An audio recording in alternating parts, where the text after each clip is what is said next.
오늘은 열왕기하 2장 말씀을 통해서 은혜를 받으시겠습니다. 엘리야 선지자가 죽음을 보지 아니하고 하늘로 승천하는 그런 말씀이 나오고 있습니다. 1절에요. 여호와께서 해오리 바람으로 엘리야를 하늘로 올리고자 하실 때에 엘리야가 엘리사와 더불어 길갈에서 나가더니 그랬습니다. 하나님께서 해오리 바람으로 엘리야를 하늘로 올리시고자 할 때에 그랬습니다. 자, 죽음을 보지 아니하고 하늘로 올라간 사람 엘리야도 있고 또 에녹도 있고 또 나중에 누가 하늘로 승천하십니까? 예수님도 하늘로 부활하신 후에 승천하시고 제자들이 보는 데서 하늘로 올라가셨다 그랬습니다. 그래서 이 엘리야가 해오리 바람 타고 하늘로 올라가는 것은 예수님의 승천 장면을 연상해 볼 수가 있습니다. 그때에 엘리야가 제자 엘리사와 더불어 길갈에서 가더니 그랬습니다. 길갈은 굴러가다라 하는 뜻으로 출애굽한 이스라엘이 요단을 건넌 후에 첫 번째로 진을 친 곳이 바로 길갈입니다. 2절 말씀이에요. 엘리야가 엘리사에게 이르되 청하건대 너는 여기 머물라 여호와께서 나를 베델로 보내시느니라 하니 엘리사가 이르되 여호와께서 살아 계심과 당신의 영혼이 살아 있음을 두고 맹세하노니 내가 당신을 떠나지 아니하겠나이다 하는지라. 이에 두 사람이 베델로 내려가니 길갈에서 이제 엘리야 선지자가 나는 베델로 올라가니 엘리사야 너는 여기 머물러라 그랬습니다. 자, 이제 엘리야는 어떤 사람입니까? 떠나갈 사람입니다. 모든 사역을 마치고 이제 하늘로 돌아갈 사람이다 라고 하는 것입니다. 그런데도 엘리사는 끝까지 누구를 따르고 있습니까? 엘리야를 따르고 있습니다. 끝까지 가겠다는 것입니다. 스승에 대한 깊은 애정이 있습니다. 이것이 사랑이다 라고 하는 것입니다. 끝까지 충성한다는 것입니다. 3절에요. 베델에 있는 선지자의 제자들이 엘리사에게로 나와 그에게 이르되 여호와께서 오늘 당신의 선생을 당신의 머리 위로 데려가실 줄을 아시나니까 하니 이르되 나도 또한 아노니 너희는 잠잠하라 하니라. 엘리야가 하늘로 올라간다는 소식을 다 알고 있었나 봅니다.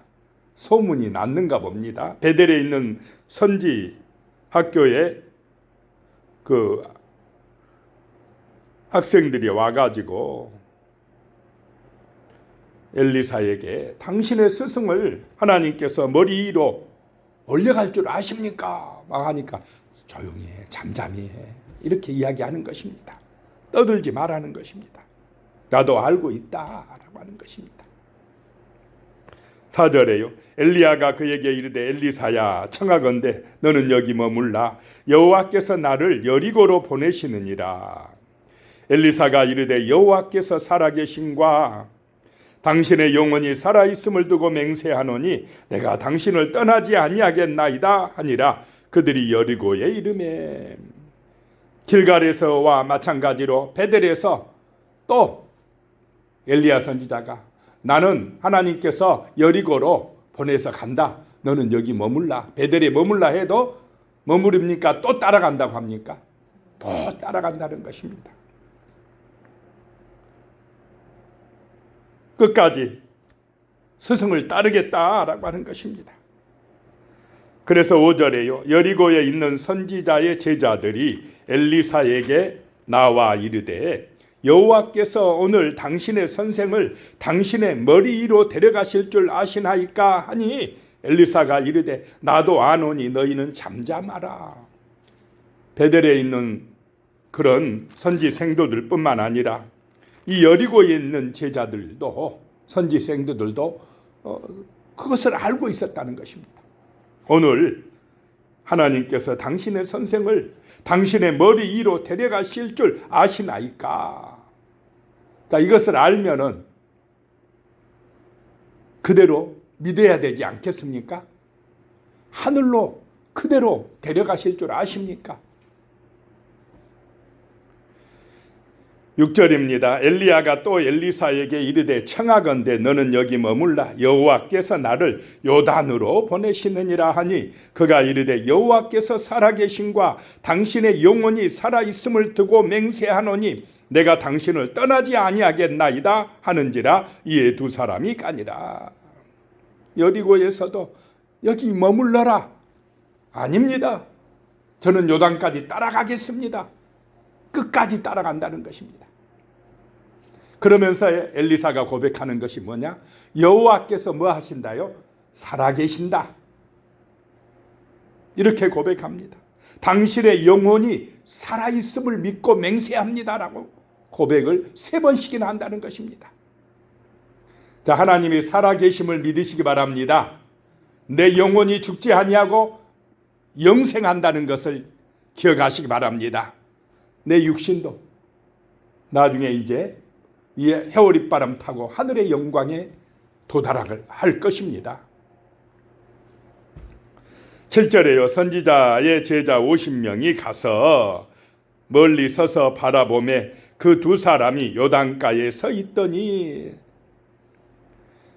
엘리야와 엘리사가 요단강가에 섰다라고 하는 것입니다. 8절에요. 엘리야가 겉옷을 가지고 말아 물을 치매 물이 이리저리 갈라지고 두 사람이 마른 땅 위로 건너더라.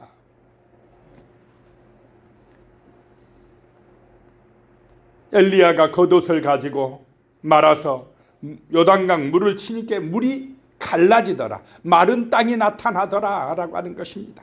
하나님께서 홍해바다를 가르신 하나님, 요단강을 가르신 하나님께서 지금 능력으로 다시 엘리야를 통해서 역사하시고 그 능력이 누구에게 임하게 됩니까?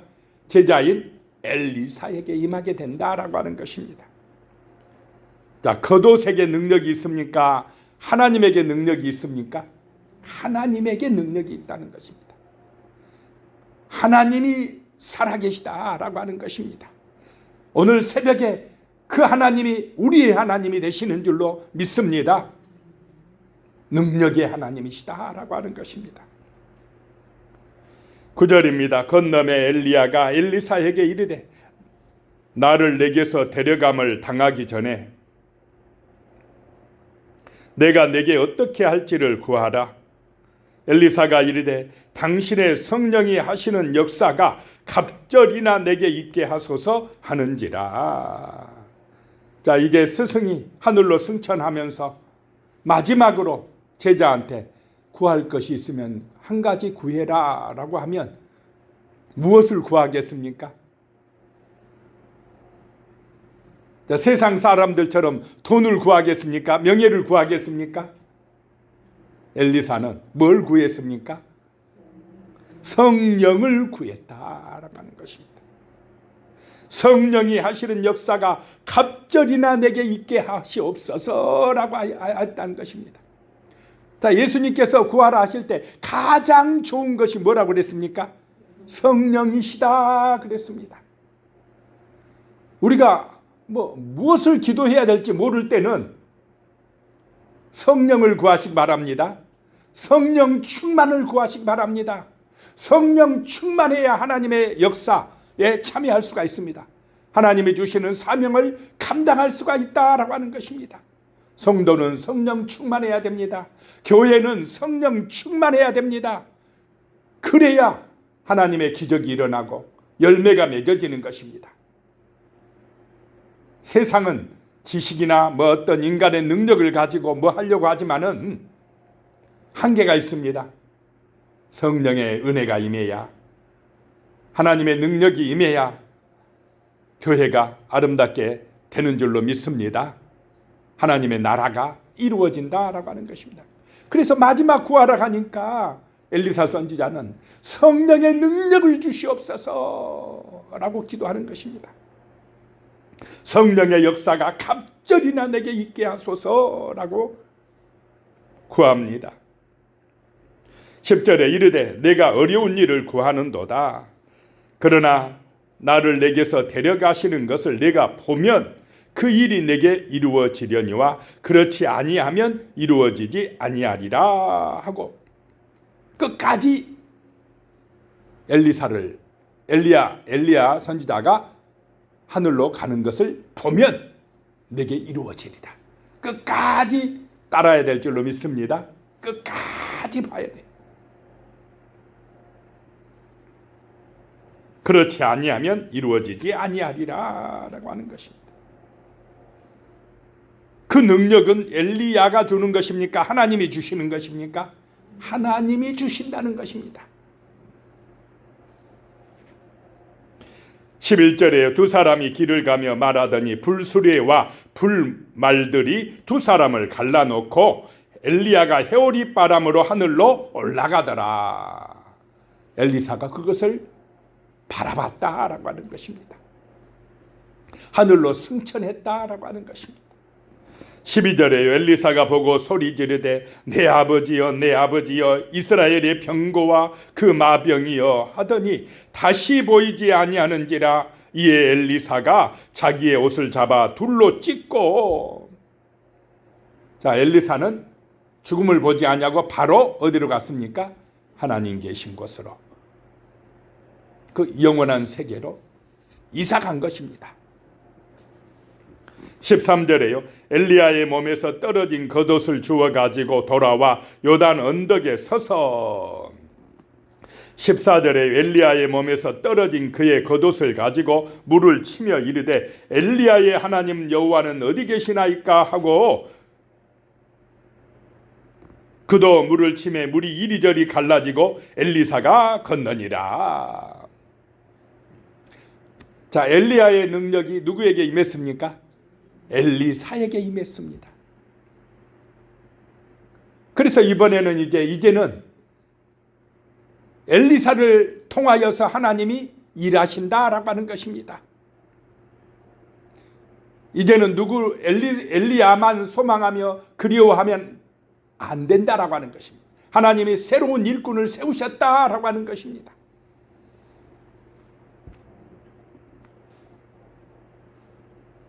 (15절에요) 맞은편 여리고에 있는 선지자의 제자들이 그를 보며 말하기를 엘리야의 성령이 하시는 역사가 엘리사 위에 머물렀다 하고 가서 그에게로 나아가 땅에 엎드려 그에게 경배하고, 엘리야의 능력이 지금 엘리사에게 임했다는 것입니다. 그래서 다른 그런 제자들이, 선지자의 제자들이 엘리야 앞에 엎드려 경배하고, 이제 누구를 따라야 됩니까? 엘리야를 따랐듯이 엘리사를 따라야 됩니다. 16절에 그에게 이르되 당신의 종들에게 용감한 사람 50명이 있으니 청하건대 그들이 가서 당신의 주인을 찾게 하소서. 염려하건대 여호와의 성령이 그를 들고 가다가 어느 산에나 어느 골짜기에 던지셨을까 하나이다 하니라. 엘리사가 이르되 보내지 말라 하나. 엘리사에게 엎드려 절하는 것까지는 잘했는데 무엇을 믿지 못했습니까? 하나님의 능력을 믿지 못했다라고 하는 것입니다. 염려하건대, 이런 것을 쓸데없는 염려라고 합니다. 걱정된다는 것입니다. 여호와의 성령이 엘리야를 하늘로 해오리 바람으로 데리고 올라가다가는 힘이 들었는지 어느 산에나 어느 골짜기에 던지셨을까 하나이다. 그러니 빨리 가서 뭐 해야 된다 이 말입니까? 찾아봐야 된다는 것입니다. 엘리사가 보내지 말라 하나, 보내지 마라 하나. 17절에 무리가 그로 부끄러워하도록 강청함에 보내라 한지라. 그들이 50명을 보냈더니 사흘 동안 찾되 발견하지 못하고, 보내지 마라고 그래도 계속 강청을 하니까 할 수 없이 찾아봐라 했지만은 헛쓰고만 했다라고 하는 것입니다. 자, 승천을 의심하고 있는 것입니다.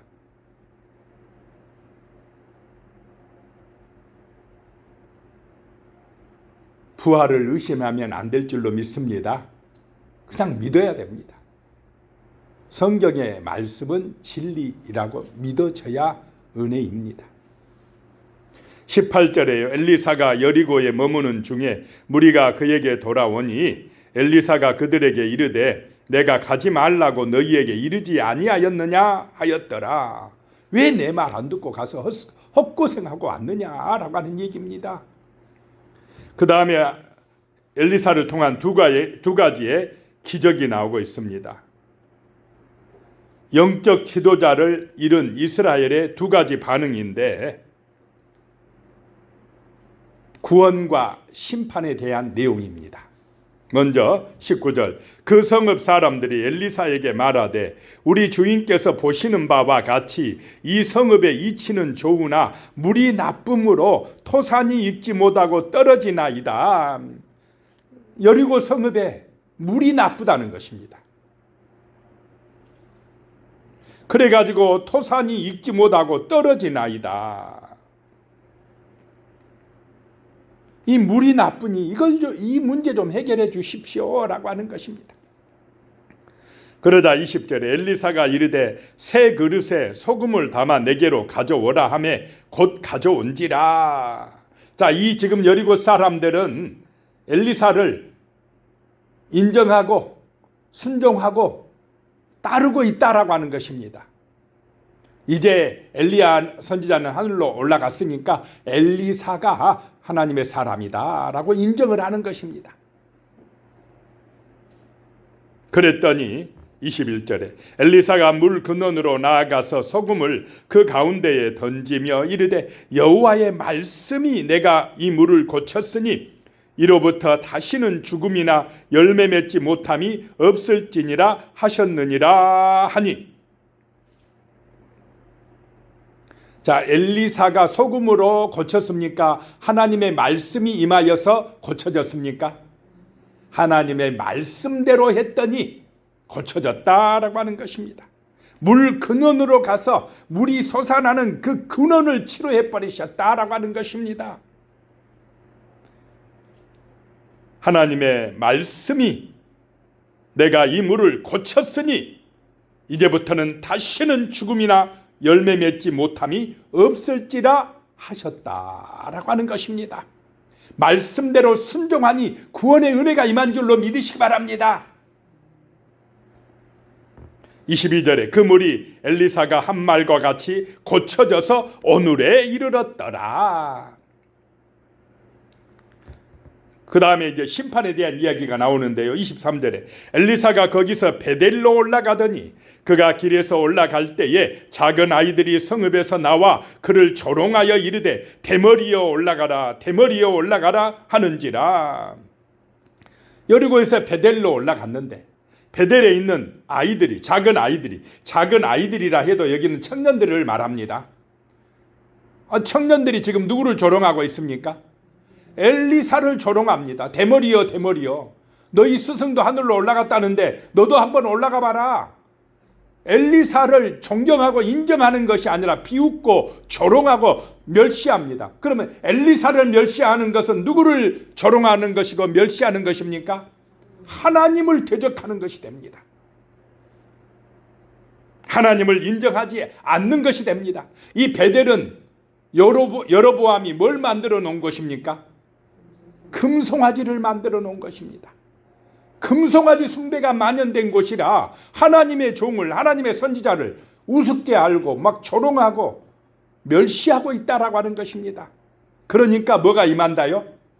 심판이 임한다라고 하는 것입니다.